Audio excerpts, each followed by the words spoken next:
Oh, I didn't know it was going to be a ride.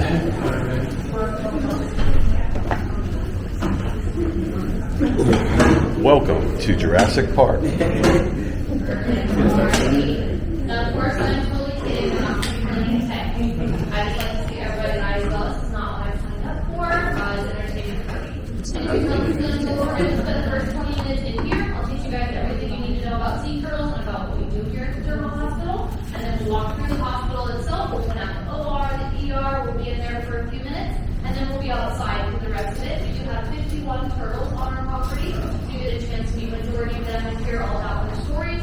And then towards the end of the program, you get a chance to feed some of our turtles. And then also you'll get to meet our 6 little hatchlings. So, you know, we do have a little bit of post. Turtle camp. All right, but starting off with the presentation, believe it or not, in the entire ocean, there are only 7 species of sea turtles. Here in Florida, we have 5 of those 7. So the 2 that you will not find in Florida waters are going to be the Australian flatbacks, because they're in Australia, and then all the Wrigley's are found in the Pacific Ocean. But here at the Turtle Hospital, we have 4 out of 5 of these species. We have a whole bunch of green sea turtles, we have a few loggerheads, we have 1 hawksbill, and then a small handful of Wrigley's. We do not have a leatherback right now. But starting off with the green sea turtle, now they are the largest of the hard shells. They can go up to 500 pounds. But they do have their name for a reason. Does anybody want to take a guess why they're called the green sea turtle? Not actually green. They are brown, but close. Have you heard the phrase, you are what you eat? So I would be a Taco Bell chalupa from Chicken. They're mainly going to eat seagrass and algae. And because they only eat green things, the tissue inside them turns green over time. Very similar to flamingos. When flamingos are born white, and as they grow up, they only eat pink things, so they do turn pink. Similar concept. But sadly, because of that, these green sea turtles were harvested for both their meat and their eggs. There's actually a really well-known factory out of the U.S. that used to go out there and hunt that species. But thankfully, due to the Species Endangerment Act of 1973, it's no longer allowed. All 7 species are protected. There are 50 states. That factory was shut down, and last time I heard, it is now a brewery, so priorities. Alright, the next species are the loggerheads. They have a thick, kind of a 3-seat, got a thick neck and a thick head. But I want you guys to look with your eyes and tell me, what do you think went into these 2 holes here? Say it. Yeah. Say it. Nice, smart. Now I want you to use your brain, and I want you to think really hard. What do you think went into this small hole here? Brains. Yes, you guys did. I want you to, believe it or not, their brains are the size of our thumbs. They're not the smartest animals. The only things they care about are feeding and maintaining territory. Everything else is right over their head. Now, what do we use to eat? What is this muscle here? Jaw muscles, yes. Now that's what's going to be stored here. Now the bite force on this species of turtle is massive. It is so strong. Now the reason why they need such a strong jaw is to bite and crush their prey. And their main prey is going to be shell invertebrates. For example, this is a queen conch specimen. You can hear it? Pretty thick. The loggerheads have the ability to bite and crush this shell into small pieces. And on top of that, they can separate the snail from the shell itself, so they're not eating this hard structure. Their bite force is around 900 psi. So if you get your hands anywhere near their mouth, you're probably not going to get it back. They have enough force to break a human tibia in half. Next species are going to be the hawksbills. I know I sent double here, this is scary. I'm going to walk Jerry around and let you guys take a quick look at his mouth. For coded reasons, don't touch him. But I want you guys to think to yourself what you think his mouth might look like. It is going to be unique to his species, but it might look like a different animal. This is a real turtle. He's not alive anymore. I think his name is Jerry. But it is no.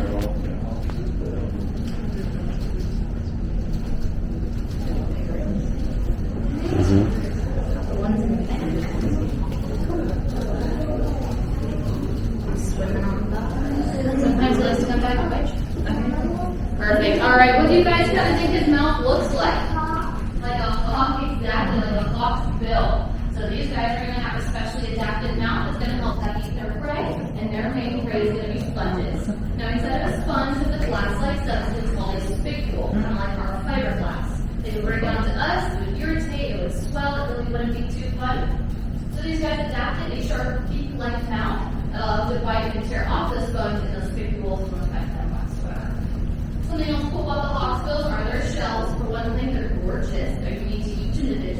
So if you look at the scoots growing on top of the carapace here, one grows on top of the other, like they're overlapping. That's going to be unique to the hawksbill alone. You'll notice all other species of hardshell, those scoots will grow together like a puzzle piece. So that's going to be an identifying factor. If you're ever out in the ocean and see a turtle with overlapping scoots, you're going to brush your friends. Like, guys, that's a hawksbill sea turtle. And then you're like, what? How do you know that? You're going to tell them Michelle told you this is going to be beautiful. Alright, but sadly, because their shells are so beautiful, they're also harvested back in the day. We've heard of tortoise shell jewelry, tortoise shell glasses rings. They're not made from tortoises, they're made from hawksbill sea turtles. So people used to go out there and hunt them just for their shell alone. It cost the rest of the animal back in. But thankfully, due to that species endangerment act, it's no longer allowed here. We can't speak for other countries though, so if you guys were to leave the country and purchase an item out there, that's going to be on you. You cannot bring it back to the United States, that's something we'll swipe it from you. Don't get me wrong, some of the items that you make are very beautiful or very interesting to look at, but I think you prefer Jerry, or a live version of Jerry, over just a materialistic item. Next species are the Kemp's Ridleys. They're the smallest of the hard shells. They only grow to be about 100 pounds, and they are the most endangered species. Now, they do have a nickname called the ghost turtle. You guys want to take a guess why? Maybe because of their coloration? Yes, so believe it or not, as hatchlings, their color is going to be a dark brown. As they grow up, that pigmentation will completely fade as a form of camouflage. Because eventually, later on in their life, as Seminoles, they're going to spend most of their time on the ocean floor. That's going to consist of lightly colored things, so they want to be able to blend into their surroundings. Now, what's cool right now is we have 3 out of the 5 life stages of the Kemp's Ridley. We have a post-hatchling, her name is Raven. We have an adult, her name is Bender. And then we have about 8 juveniles. So if you do get a chance to see all 3 of those, you'll see the color differentiation. It's actually really cool. But something else cool about this species or about their reproduction. What time of day will a turtle come onto the beach to lay her eggs? Nighttime or daytime? Nighttime, exactly. The cover of darkness, they don't really want people hugging them. Kemp's Ridleys don't care. All of them are going to storm the same beach at the same time in broad daylight. Now, the picture on the left-hand side is taken on a beach in Mexico about 50 to 60 years ago. They went out with an individual count of 40,000 female turtles. One time. They went back to that same beach a little more recently, about 5 to 10 years ago. They did a recount and only counted 400. So the numbers are drastically decreasing. But there's actually a really cool research project branching off of that. What they're doing is taking clutches of eggs from that beach in Mexico. They're moving them and reburying them in a federally protected beach in Texas. You don't have to worry. There's no connection between mom and baby. So when she lays her eggs, she has nothing to do with them, so it is okay to save them. But the reason why they're doing that is when an hatchling is born, something's going to click inside their brain, and that's going to become their forever beach. So eventually, later on in that hatchling's life, when she returns to land to lay their eggs, she's going to return to the same beach she was born at. That's possible due to an element in her brain called magnetite, very similar to birds, where they're able to trace and take imprints of specific magnetic fields all around the world. Or simply, it's like a super advanced internal GPS. Alright, now the last species are going to be the leatherbacks. These are the granddaddies of all sea turtles. They can grow up to be 2,000 pounds. They are the only soft shell turtle. I'll explain that in a second. But behind me, I have a casting or a mold of a shell. This is real. This is made of fiberglass because their natural shells are made from cartilage, which is what our noses and our ears are made up of, and that material doesn't keep, so it wouldn't fit in here. All the other hard shells, their shells are made up of keratin, which is what our nails and our hair are made up of, so it's stronger. But this guy was 600 pounds. Times that by 3, and that's their max size. On top of that, their main diet is jellyfish, an animal made up of 95% of water to weigh about 75% of their diet. That's why we don't find them close to shore. We're going to find them out far and down deep where they can dive up to 4,000 feet. And that's right up there with submarines, sperm whales, and other animals like that. And that's where the soft shell part comes in. Because you can imagine in a hard shell turtle, you're only going to make it a couple hundred feet down before your shell starts to crack due to that water pressure. So these guys adapted a softer shell with ridges that allow them to expand and contract along with their constant changes in their I don't know how they hold their breath. They can hold their breath up to 5 hours. Alright. Now we're going to get some more sad part of the presentation. We're going to talk about how our human impacts are affecting the turtles, starting off with marine debris. Now all that you see in the picture was found in the stomach of one loggerhead sea turtle. Thankfully, this was a success story. We were able to get all that tracked out safely, and then we sent the turtle back on its way. However, that's not always the case. ribbon, there's fishing line, there's pen caps, there's a sole of a shoe, there's a ticket to Australia in there. Big flags. But when they come into the hospital with trash in their stomach, it's called an impaction. What we're going to do is try to get it out as naturally as possible. We're going to lubricate their intestines to help the trash slide. And then because of that lubrication, they get a little gassy, so we help them with that too. For us humans, this looks like a normal grocery bag, trash bag. This looks simple to us, but what do you think this looks like to a turtle? Jellyfish, exactly. And now, especially because of our current pandemic right now, we're finding single-use masks in their stomachs because they too look like jellyfish. You guys are like basically toddlers. They're going to put everything and anything into their mouth. Alright, next human impact is going to be water pollution. Now, there is a naturally occurring virus out in the ocean. It's called papillomatosis that mainly affects green sea turtles. Hasn't become an issue until a little more recently due to our agricultural runoff and our oil spills. What's happening, our chemicals are toxifying seagrass beds, and green sea turtles eat seagrass. So if they have that naturally occurring virus in their body, and then they go and eat the toxified grass, they're going to grow tumors. Now these tumors will attack any sort of soft tissue, as it includes their flippers, the undersides of their shells, on their heads, and on top of their eyes. So if we do get a turtle that comes in with external tumors, we can help them. We have a CO2 laser that will cauterize as it cuts. We'll get more into detail on the surgery later. Once we remove all those externals, they don't tend to grow back. We're going to keep the turtle under surveillance for a few months to make sure there's no regrowth. But once we get the thumbs up from the vets, we can send them back out in the ocean. On the other hand, if a turtle comes in with internal tumors, that's where things get tricky. Just like with humans, science is not advanced enough right now to be able to remove the internal tumors without doing damage to the organs. So unfortunately, if a turtle comes in with internal tumors, they will have to be euthanized. Alright, last human impact I'm going to talk about is boat strikes. Now, we know Florida is a very popular boating destination. A lot of people come here on vacation to be out on the water and they're having fun. That's not the issue. The issue is that they're not paying attention. Like I said before, a turtle can hold its breath for up to 5 hours if it needs to, but at some point it's going to come up with that breath of air. I want you guys to take a look inside that shell and tell me what you see attached to the center. Exactly, this spinal cord is attached to the shell itself. So again, if people are not paying attention and they hit a turtle, they can hurt that turtle. 2 ways they can do that. First way is going to be by the propeller. It's going to do more cosmetic damage to the shell, making a laceration, opening up and exposing that tissue. That's going to lead to infections, leading to rotting tissue, and possibly death. If it is a less severe case, like the one on top, we can help the turtle. We use raw honey. It's a really good natural medicine to help heal the wound, and we'll seal it with bone glue and acrylic to kind of make a makeshift shell. It's a good temporary solution until eventually over time their shells can regrow on top of themselves. Wow. If it is a more severe case, again, that's where things get tricky. We recently had a turtle get admitted into the hospital. His name was Skeletor. He was an absolutely beautiful, massive loggerhead male. We approximated him to be around 300 pounds and over 70 years old. And that's crazy because loggerheads can get up to be 85. So the fact that we saw this guy was so cool, we were all fangirling. But of course, he's here for a reason and a little bit more fun than most humans. He got struck by a boat propeller 3 times. It completely severed the back part of his spine and it also punctured his internal organs. We can see some of his insides from the outside.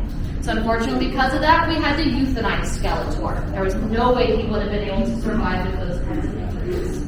Now, with their population, females, yes, they are very important, but there are more females out in the ocean than there are males. So the fact that we had to euthanize a healthy, reproductive male due to a human accident is where the issue is. Now, of course, these are accidents. I really hope people don't wake up and shoot violence against turtles. But accidents can be avoided. So when you guys are out on the water, on a boat, and you're close to shore, go slow. There's no reason to go as fast as some people do here. The issue is not the speed, it's the fact that there's not enough reaction time to get out of the way of a turtle or an animal were to pop up. I get it, sometimes there's a lot of money here in the Keys. People got big engines and want to move really fast. That's fine, do it out in the open ocean, miles and miles offshore. Don't do it close to land. People forget that there are animals that live underneath the surface of the water in their natural habitat. They've been here for longer than we have, and some of those guys breathe air. So if they come up to that breath of life and they get snapped by a boat, that doesn't seem very fair. If they do get hit by the hull of the boat itself, that's going to do different damage. If it hits their spinal cord, they can form paralysis. Or they can also form something called the positive buoyancy syndrome, or the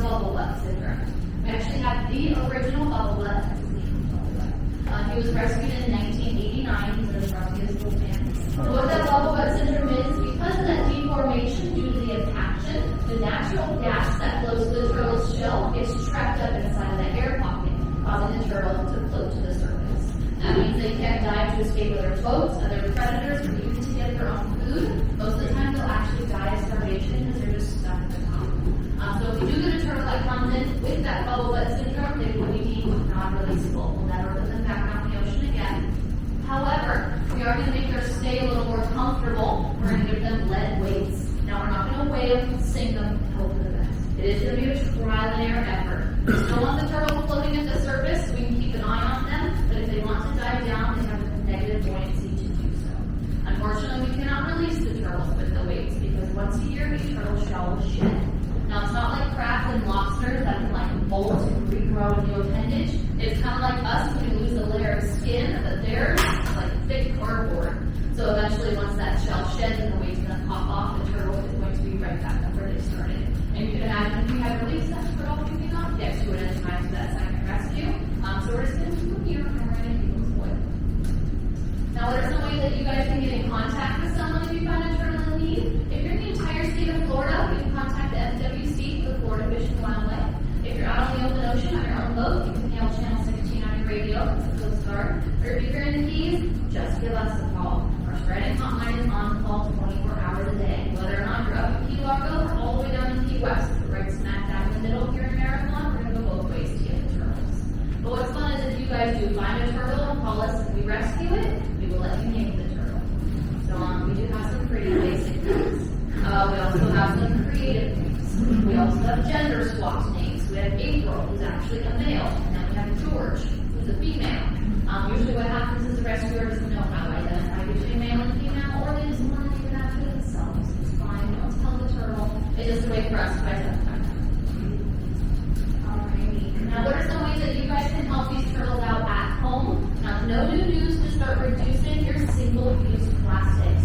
Start using reusable water bottles, reusable grocery bags, participating in cleanups, whether it be actual events or just picking up trash off the ground. I encourage you guys, when you're visiting the Keys, just one kind of trash everywhere you go. If it's not your own, you want to get it. But pick it up and put it into the trash can, just wash your hands after. If it is your own, pick it up and put it into the trash can. Do not leave it on the ground. Because eventually it's going to lead out into the ocean and into the mouths of our curious little friends. I can't tell you all the little plastic tabs from the wristbands. I've got everywhere on property. People get creative on where they find them. But of all the places to put them in, alright. Now when a turtle does eventually leave the hospital, they're not going to leave empty-handed. First thing they're going to get is a little flipper tag. There is someone with ear piercing. It goes right to the back side of their flipper. Just an easy way for someone to identify them if they were to be found again. Fun fact, not too long ago, we got an email and a picture of one of these tags, and one of our turtles was found in Australia. Maybe use the ticket. And they're going to get a pin tag. Very similar when we give our cats and dogs, about this big, goes right to the back side of their neck. So if another rehab facility were to find and rescue them, they can scan it and get more information there. On a rare occasion, each turtle will get a satellite tag, which is that track location. They're rare because they're expensive. They're about $2,000 a piece. So a turtle will only get one if they're sponsored by an outside company or an outside research project. But we've been here for quite some time, so we've had some turtles that were sponsored. You know, us humans, we have the Tour de France with all the bicycle riders, right? In our world, we have the Tour de Turtle. It's put on by the Sea Turtle Conservancy, and every year they conduct a race, usually from like June to end of October. All the rehab facilities on the East Coast, Central and South America will put in a runner, and then whichever turtle swims the farthest or gets the most mileage will be declared the winner. Our turtle in 2020 got us last place. Our turtle in 2021 got us second to last place. Only one here. So I encourage you guys around June-ish time, go to tourdeturtles.org. You can check out all the different facilities that release the turtles, all the different turtles. You can also vote for your favorite facility. There's a People's Choice Award. We got second place in that last year because it has nothing to do with the turtle. That's you guys voting for us.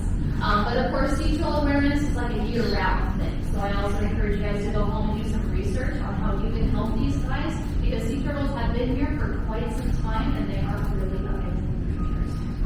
But this does conclude the presentation part of the program. Do we have any questions before we move along? All right, if you guys are ready, you can stand on up and meet me at the bottom of the steps. Show what I'm doing again.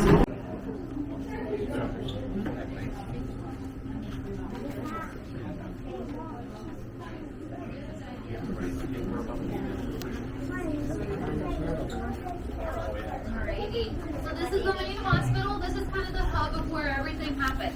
So when a turtle comes in for their first initial check-in or for a yearly physical or they're getting prepped for surgery, they're going to start off behind you in the emergency room there. Very similar to a human ER. That's where they have the ability to do blood work, x-rays, weighing, or any sort of operational prep work. And then if a turtle does need a surgery, they'll hop across the hall over here to the operations suite. There actually is a patient on the table right now. She's feeling a little impacted or a little stuffed. Right, I don't really know that other stuff is in there though. Except for the blue and silver tower with the long wire and the red pen in the back corner, that's the CO2 laser that I was talking about that removes the tumors. Fun fact about that, you know when you buy a license plate, sometimes you can pay extra to donate to a foundation or get a little matching license plate. That was partially funded by the Florida Sea Turtle license plates. So we're super grateful for that. We're grateful for you. We're a nonprofit. You guys being here, your admissions, purchases in the gift shop, adoptions, memberships, everything goes right back to the turtles, no questions about it. So you guys are what's keeping us alive and doing what we love to do. So we're super grateful for you. Last thing in here I'm going to point out is that gray board behind you. It's our current admittances and releasals. So far in 2022, we've had 14 turtles grace us with their presence and 17 of our turtles have been released. We just had a release this morning down in Key West. We released 3 of our juvenile greens. So we're super excited. His name is We usually get around That's great. 100 sea turtles per year, depending on the year, and about a 75% success rate on getting the shack out, which I think is pretty cool. But are you guys ready to go see some sea turtles? Go ahead and head outside and meet me at the bottom of the grain ramp.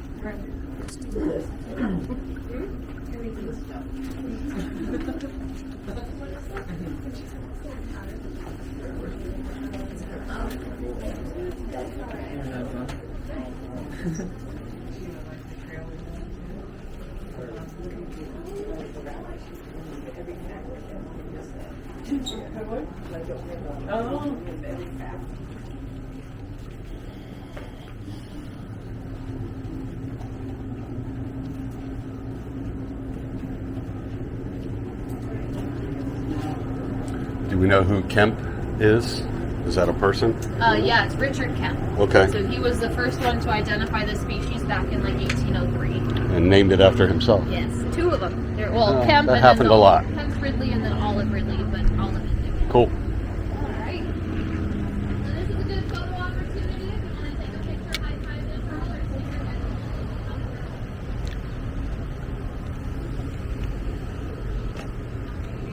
Now these 2 tanks up here are called our hurricane tanks, so we Yes. have them in case of a hurricane. Do it. This is where we put the turtles.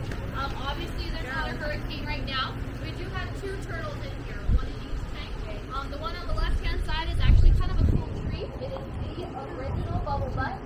We don't get to see him very often. He normally lives down in the main pool, and that's like ocean water, so it's kind of murky. He likes to kind of hang at the bottom. So the fact that we're seeing him in nice, clear blue water is really awesome. Of course, a couple quick rules before we go up. This is a hospital, and these are hospital patients. Do not touch the turtles. Don't even put your hands in the water. It's actually illegal to touch one of them. I'm sure you guys all read the waiver and have this signed. If you do touch one of my turtles, I'm going to ask you to leave, and I don't want to do that. It's super awkward. But please feel free to take pictures. Super of the awkward. videos. They really love the attention. Yes, it is. If anything of yours was to fall into the water, please let me know. Super awkward. Not that you're going to eat it. If it's a business deal, and you probably won't want it. But we'll head on up and we'll go from there. Take your picture.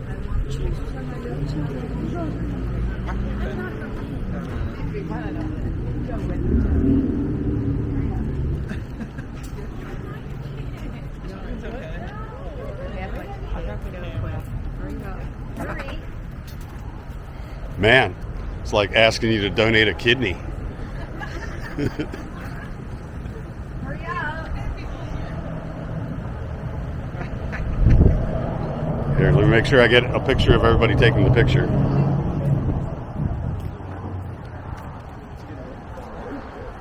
Gorgeous, gorgeous. Wish you were here.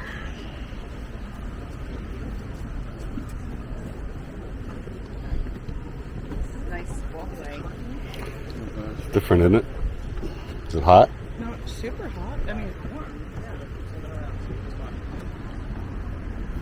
Like I said, there are are 2 residents, one in each pool. Before I talk about where Bubble Butt's swimming around, Medea, she's over in the corner. She may do a hot lap here in a second. Now, before I talk about either of them, I'm actually going to talk about a turtle that's not here anymore. What happened to her was super exciting. Here at the Turtle Hospital, we have 3 categories on where we place our turtles. We have our 5 permanent adoptable residents. They're going to call the Turtle Hospital their forever home. We have our rehab turtles. Those are ones that we're hoping to recover and then release. And then, we have our non-releasables. Those are turtles that do not qualify to be released down the ocean, but they can be transferred to another facility. So that brings me to Matthew. Matthew was an adult female loggerhead. She was just transported out to her forever home. She now lives at the Sea Turtle Incorporated in South Padre Island, Texas. So if you do ever find yourself at that facility, look for Poppy. They renamed her. That is our Matthew. You might be wondering, how do you transport such large reptiles or so many small reptiles? It kind of sounds like a big ordeal. It is, but we use FedEx because turtles fly free. I'm not kidding. We also use an organization called Turtles Fly Too. It's made up of volunteer pilots that volunteer their time and they fly turtles all around the globe. So if you're looking for a career change, there's an idea. But a little bit of a setback is you have to provide your own private jet. If you do have a private jet, please come see me after the program. I want to go on a ride. Anyways, we're going to start over on the left-hand side here with Mr. Bubble Butt. Now, Bubble Butt was rescued in 1989 as a sub-adult, so he is older than that. We don't know how old he is exactly. We will never know how old a turtle is unless it's by birth or by death. By birth, we were there. We can figure it out. But by death, when we perform their necropsies, we actually will look at their humerus bone and their flipper, and it has rings like a tree trunk. Now, it's not visible to the naked eye. You can't just look and count. You do have to do a chemical process in order to even see the rings. But until then, we just guesstimate. We do have different classifiers. We have the 5 different life stages that kind of help us narrow it down. But again, we kind of guess. Usually the older the turtle, the bigger they will be. But some of our turtles here have stunted growth. So Medea, I would guesstimate she's probably in her late 20s, early 30s. She's around 200 pounds. And Bubble Butt here, I don't even have a clue because of how small he is. And that's probably why he's grumpy, short people problems. Sorry, Bubble Butt. All right, now Bubble Butt is up here for a reason. I'm going to try to explain that reason as family-friendly as possible. Now, if you guys didn't know, a male sea turtle stores his reproductive organs inside of his tail. That's where he stores it. And now it is almost mating season here in the Florida Keys, so around this time the turtles tend to get spunky, and that organ tends to reveal itself. So the females don't appreciate that, so they bite. And someone bit Bubble Butt's tail. He's fine. Everything's good. It's all safe. You can actually kind of see a little bit of it right now. I hypothesize it was probably Kent. You'll meet her later. She's her little nincompoop. But he is good to go. But we're just going to keep him here for the rest of mating season, just for the safety of him and for the safety of other turtles. Even Bubble Butt tends to get spunky with other ones as well. We will also be moving up Rebel pretty soon. He's our adult male loggerhead. He's literally our tank bad boy. He will go after anyone, doesn't matter if they're male or female, and it doesn't matter what species. So we're going to move Medea down here and then move him back up as kind of a timeout. So we'll eventually put him back down, but we're going to make sure he learns his behavior first. So that's that. Anyways, the weights on Bubble Butt's butt there, those are sealed on with a marine epoxy. That's why they're kind of a green color. Like I said in the classroom, it is a trial and error effort. What we're going to do is glue some Velcro onto the back side of their shell. We'll test out different locations, different weights, different sizes, and then once we find that perfect one, we'll seal it with the marine epoxy. That'll last for about a year to a year and a half, and then eventually when it pops off, we're not going to replace it right away because the new shell underneath will be very thin and very weak. So we usually give it around 2 to 4 weeks to reharden, and then we will reapply from there. Now Bubble Butt, he just got his shell scrubbed a couple days ago, so he's looking fly. He's had his weights for a few months now, so they're not going to pop off anytime soon.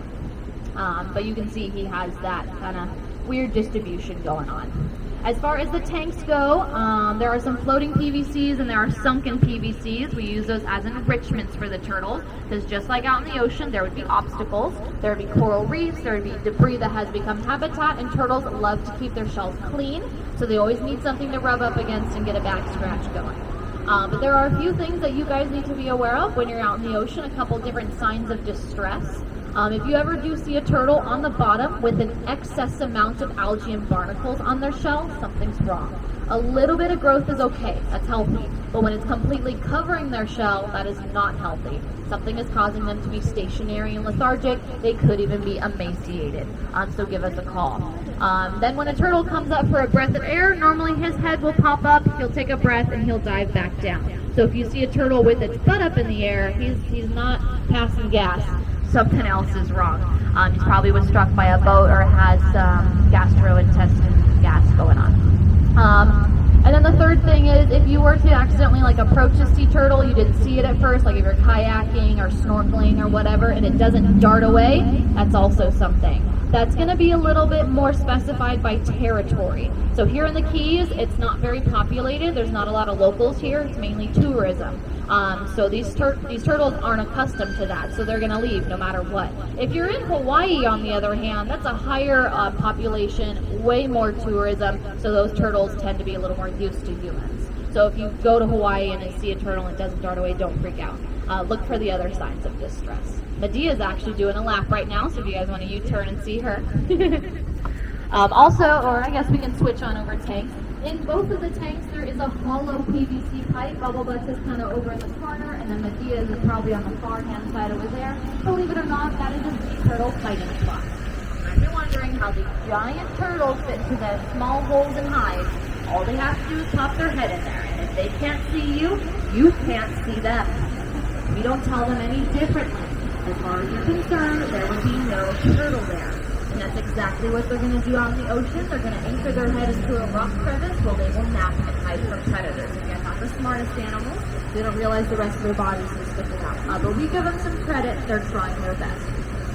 Now, Medea here, she is a female adult loggerhead. She kind of has a double whammy. She got hit by the propeller and by the hull of the boat. So her propeller strike is going to be that white mark you're seeing towards the rear end. It is completely healed. It's been healed for over a year now. What you're seeing is the bone glue in the acrylic.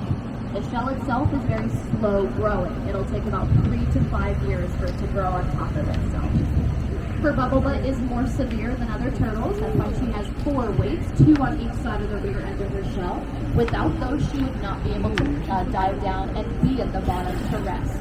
Her rear flippers are unfortunately paralyzed. She doesn't have any motion of them. She doesn't necessarily need them. One big push from her front flippers and she's fine. Even sea turtles out in the ocean won't necessarily use them either. What's going to happen is all the power comes from the front flippers. Hey guys, you have purple. No, 2 o'clock. Your program is going to be in the building. Yes. Alrighty. So like I said, even out in the ocean, all that power is in the front flippers. They really only use their rear flippers for kind of steering and for mobility and balance. So she's good. Obviously, you can see she's swimming around just fine. She is way beyond spoiled. But speaking of spoiled, we're going to talk about diet. Diet is dependent on species. Loggerheads here are carnivorous. So here at the Turtle Hospital, we're going to give them chopped up fish and squid. And then during the holidays, we like to give them an extra special treat of a lobster tail. And you betcha, we celebrate every single holiday you could think of. Super Bowl is now a holiday, if you didn't know. So we like to give them those treats. Greens are a little bit more on the vegetarian side. We're going to give them chopped up cucumbers and bell peppers. We're also going to give them full leaves of lettuce that will sink down to the bottom in a weighted PVC pipe where they have to actively dive and forage for the food, just like how they would out in the ocean. They're going to get those meals around 2 to 3 times a day. And then you guys are going to be feeding our main pool residents in a little bit. But every program gets to do that. The first one's at 9, last one's at 4, every half an hour, usually about 15 programs a day. Don't let their puppy dog eyes fool you. They're fine. These turtles probably eat more and better than the entire staff combined. So if you want to worry about someone, worry about the staff. I'm kidding. But I would never turn down a talk about Chalupa. Clearly. That's a gift right there. Alrighty. Does anybody have any questions about anything they have learned thus far? You guys are going to be turtle pros by the end of this program. Let me tell you, you're going to be like, stop talking, Michelle. I know enough. But I see these guys every day, and it's always like the first time. Always. Alright, well, we do have some more turtles to see. So go ahead and say goodbye to Medea, say goodbye to Bubble Butt, meet me at the bottom of the green ramp. We're going to go take a short walk. Remember, we have 51 turtles, and you've seen 2. So we got a ways to go. Got a question? Nope. So, how old did they get? Can't say I've ever been that close to one. Maybe at an aquarium or something. Yeah, I got everything. Well, since Mama's not here, I'm trying to record as much of it as I can so she can see it. Like this stuff too? Yeah.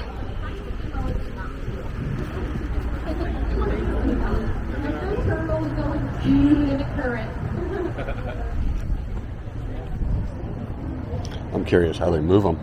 I didn't ask yet. I'm assuming they're going to cover that. But transporting them must be a workout. They're heavy.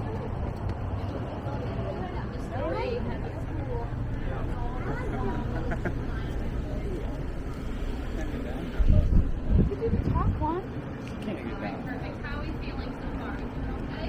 Alright, we're going to take a short little walk to go see some more turtles on that part, about 200 yards. Right as we're passing by, there are 2 ice chests. If you feel the need to take a water, please feel free to do so. I don't want you passing out, but I don't really like to promote them because it's plastic. So if you do take it, just make sure you please recycle it when you're done. Amen. We're going to be heading down this way, and we're going to go see some more turtles. All right, this isn't touristy at all right now.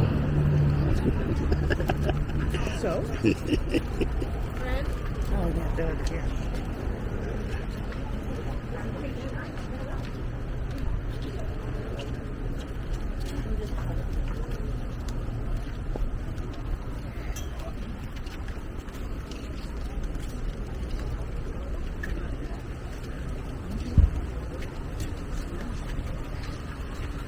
I think that's a first. I don't think I've ever been that close to them.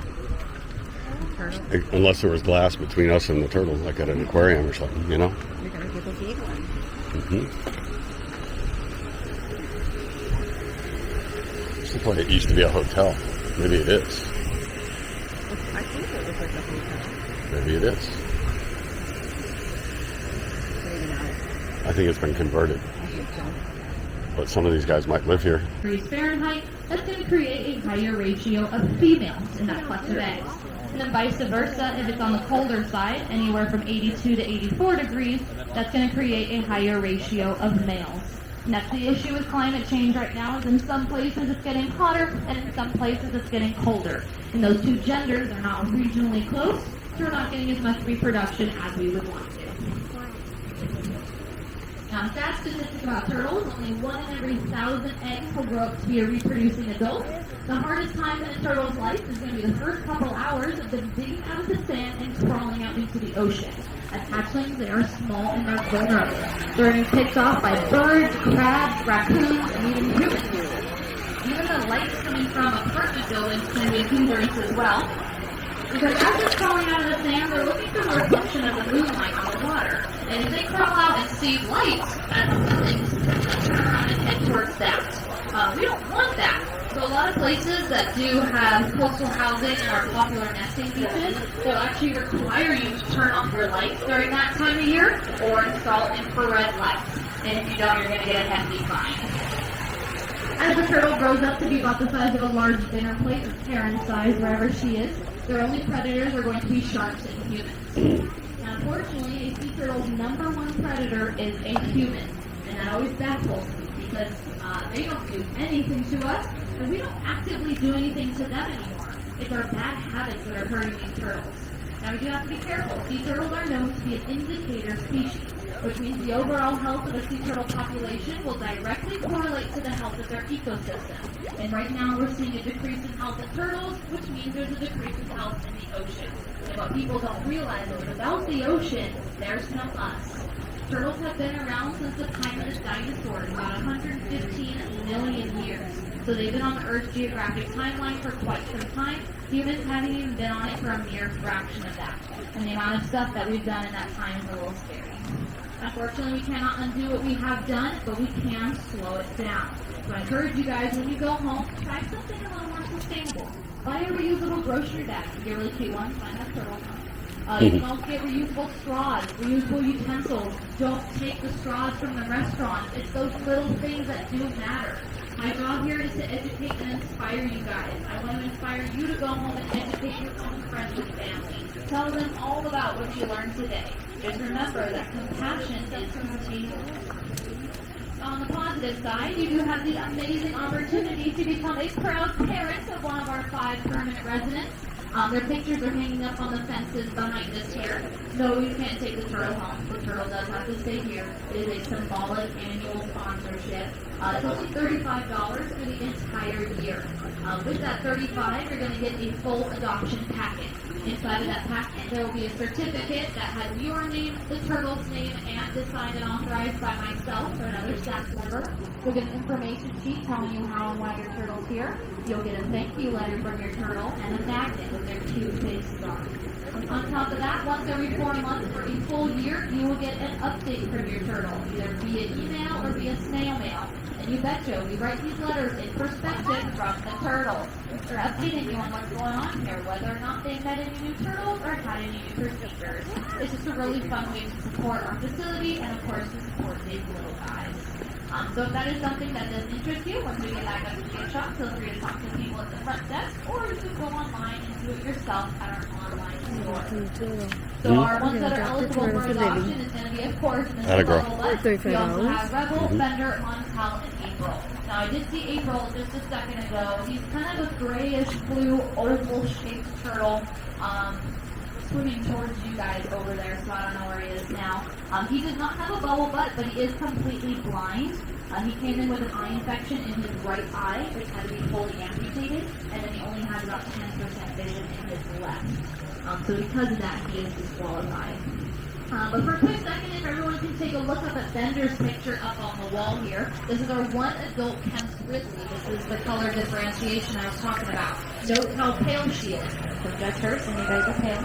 It's a joke. But it's okay that we're not seeing her. She's our most elusive turtle. She spends her time at the bottom. But this is what all of them are going to grow up to be. So when you meet the post-hatchling and the juveniles here in a second, you'll see the darker stages. So kind of cool. But Pender is our little porcelain doll. She is beauty and she is grace. So when she does grace us with her presence, we always really honor it. She's so special. But other than that, you met the other 3 and you learned about their personality. Right, that's everybody here so far. But we do have some more turtles to see. We've still probably only seen about half. So if you have any more pellets, just toss the rest of them into the pool. We don't want any of them near the tanks. The turtles in the tanks have special diets. And then you can start making your way towards me. Now from here on out, if you do notice a turtle that has both a name and a number on its shell, that's going to be one of the 20 Kemp Grizzlies that we rescued from the I ate one of the pellets. Now every year, the seasons change. Smelled good. It's It's alright. I wouldn't buy a lot of them. Turtles are hard-shelled sea turtles are warm water creatures. So when they get caught in cold water, they develop what's called a cold stun. It's kind of like a turtle hypothermia, and that can develop into pneumonia. So there was over 600 turtles that were rescued this year. We did our part and we took 20 of those guys. We did already release 11 of them, and then we unfortunately lost 1, so we have 8. And you'll notice their names kind of have a theme. Now, normally the rescuers get to name the turtles, but we got them with a number, so we thought it'd be cool if the staff named turtles, and we don't get to do that very often. When we do, we take it very seriously. So we decided on a cold-themed name. So we have Yeti, we have Snow Miser, we have Elsa, we have Popsicle, Shiver, we had both Heat Miser and Snow Miser, we had Ebenezer, like you name it, there's Elsa, we betcha. We did have Olaf, unfortunately he was the one that did not make it. But yeah, we'll remember 399 here in a second. She was the turtle that I got the name. Her name is Yukon Cornelius. So here in the first thing we do have the hatch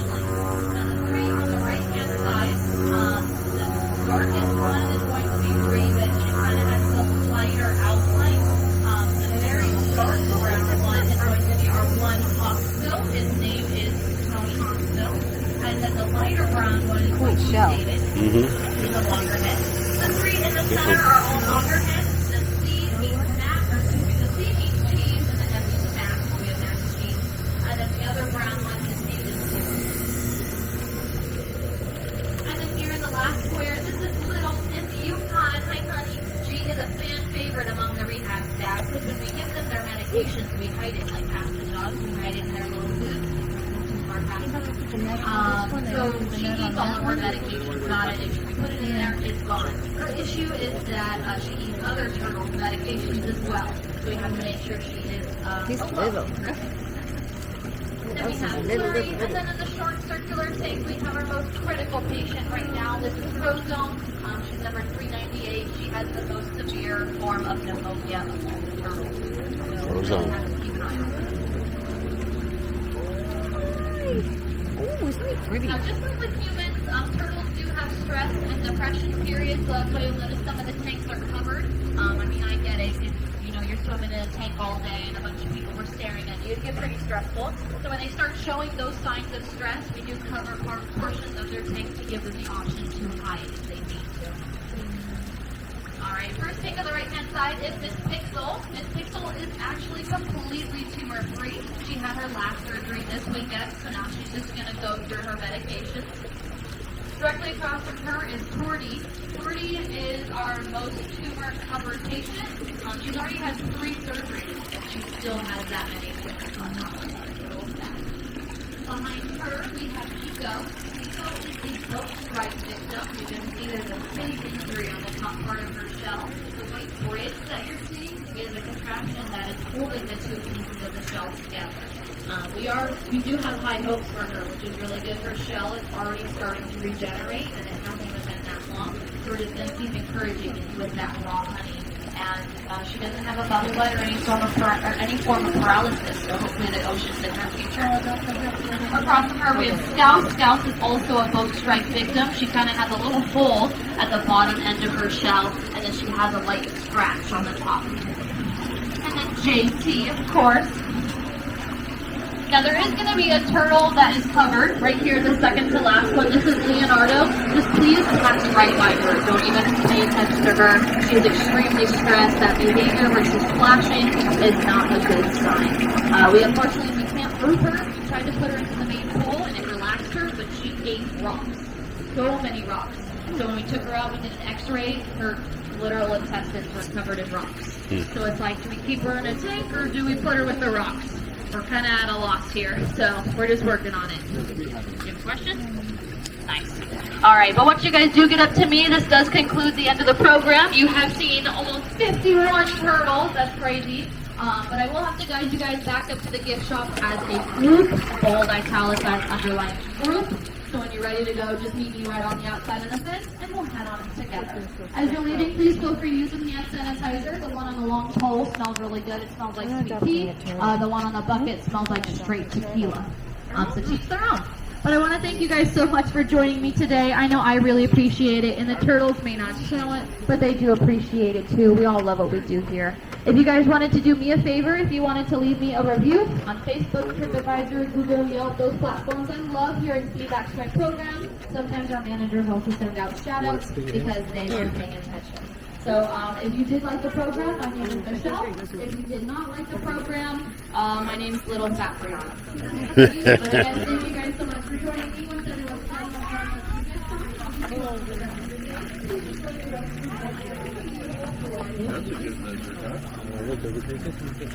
Classic Disney ride ends in the gift shop. Yes.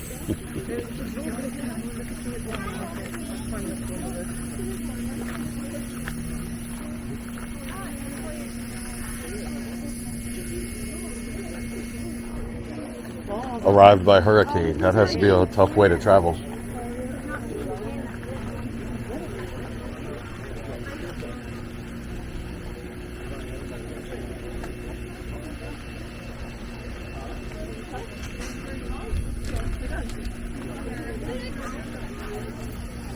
Awesome. Does anybody have any